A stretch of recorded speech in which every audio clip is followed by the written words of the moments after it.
માલધારીનું જીવન જ આવું છે. ગીરમાં રહેવું એટલે જીવન આ રીતનું જ રહેવાનું. કાંઈ અમારે ખાવા ખીચડી ન હોય પણ અમને એમ થાય કે અમારે રાજા છે ગીરના.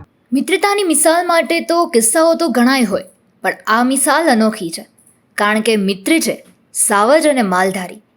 માલધારી અને સાવજની દોસ્તી આજકાલની વાત નથી, વર્ષોથી અને રાજાશાહી વખતની છે. માલધારીઓ અને સાવજનું જીવન જાણે સિક્કાની બે બાજુ છે. જ્યારે પણ માલધારી ઢોર ચરાવવા માટે જતા હોય અને સાવજો સામે મળે, ત્યારે બંને એકબીજાની સામે જુએ અને ફરીથી પોતપોતાના માર્ગે પાછા ફરે. ક્યારેય પણ સાવજ ડણક દીધા વગર નેસડા તરફ આવતા નથી. એટલે એવું લાગે કે એક મિત્ર બીજા મિત્રને ખોંખારો આપી રહ્યો હોય. સલામ છે આ દોસ્તીને. હામદ ગોવિંદ જયા નેસમાં રહી વસવાટ કરી ગેદમાં વર્ષોથી. માલ સારવા જઈએ, અમને જનાવર ભેળા થાય, અમે એને ભેગા થઈ, આરે ભેગા થઈ જાય, પાણીને આરે ભેગા થઈ જાય.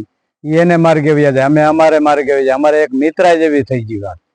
અમને એના વિના ન હોરવે, એને અમારી વિના ન હોરવે. હા, મા રવેશી નું માની દયા છે.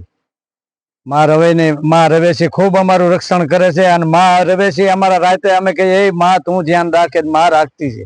અને હાવજ દણકું મારે ખોખારો માર્યો એટલે અમને એમ થાય ખોખારો માર્યો. હાવજ પડકારો કરીને જ આવે ગમે ત્યાં નેસમાં જાય તો. અને સારણ ને હાવજ વિના ન હોરવે ને હાવજ ને સારણ વિના ન. જો આગળ નેહડા વસવાટ થઈ જાય એટલે પાછા ગીરમાં બધા જનાવર વ્યા મલકમાં છે ન રહીએ. જેટલા હાજી ડેમે જાય છે ને એ ન જાય છે, બધા ગીરમાં વ્યા જાય. પણ નેસમાં બધે નેહડા વસવાટ થઈ જવો જોઈએ.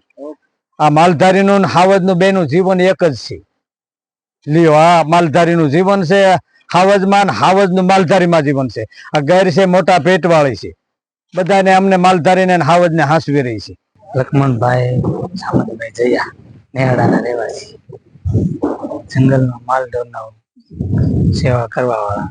અહીં સવારમાં વિયા જાય સરવા અને સાંજે વિયા આવે, સાંજે ધોઈને દૂધ ઘેરે વિયા જાય. નેહડામાં રહી અહીંના રહેવાસી બહુ દાદા વર્ષ થયા, 59 વર્ષ. મારા બાપાના વર્ષ થયા. એ વર્ષ રહેવાસી છીએ અમે. બહાર જાય ને ગમે ત્યાં લગ્ન પ્રસંગમાં તો અમારે હાજે અહીં હાજર દેવી પડે, રેઢું ન હાલે. કારણ કે સિંહ ઘરી જાય તો બધા એનું મારણ કરી નાખે. બધાનું મારણ કરી નાખે પૂરું થઈ જાય. અમે જંગલમાં ચારવા જાય ને સિંહ જનાવર છે એને ગાને ગમે એને મારી નાખે તો અમે એને કઈ કહેતા નથી, એને જવા દઈને અમે અમારા રસ્તે વ્યા જાય. એ જમતો હોય. પછી જનાવર આપણે કેમ માણસને મિત્રતા હોય, એમાં અમારે જનાવર ને મિત્રતા થઈ ગઈ. એ રીતે એ ઉગતો હોય ને કરે ને અમને દિલમાં એમ શાંતિ થાય કે નહીં હવે દેણકો આવે. મારું નામ સામતભાઈ મેઘાણી. અમે આ ગીર વિસ્તારના બોર્ડરના ગામ ઉપર રહીએ છીએ ને ગીર વિસ્તારમાં પણ રહીએ છીએ. અને ઘણા વર્ષોથી અમે ગીરની અંદર વસવાટ કરતા આવ્યા છીએ, રાજાશાહી સમયથી, જેથી એની પહેલાના સમયથી. અને આ માલધારી ને સિંહ ને એવી મિત્રતા છે જેમ કૃષ્ણ ને સુદામાની મિત્રતા હતા એવી મિત્રતા છે. અમારું નુકસાન કરે છે છતાંય અમે એની મિત્રતા જળવાઈ રહી. એના માટેનું અમે ઘણું એને આમ એકાબીજાને જેમ કેમ માણસોને સ્નેહ હોય એવી રીતે અમારે એકાબીજાને સ્નેહ છે.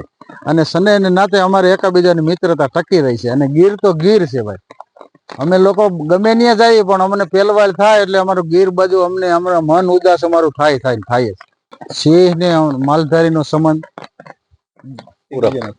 એકબીજાને તુરત છે. અને જો સિંહ માલધારી જંગલ ની અંદર વસવાટ કરે છે તો સિંહ ત્યાં પણ ટકી રહ્યા છે. નકર માલધારી જો વસવાટ ન કરતા હોય તો પણ સિંહ પણ બોર્ડર ઉપર આવી અને ગ્રામ્ય વિસ્તારમાં વસવાટ કરવા માંડે. તો માલધારી ટકી રહ્યા છે તો જ એ સિંહ ત્યાં ટકે છે.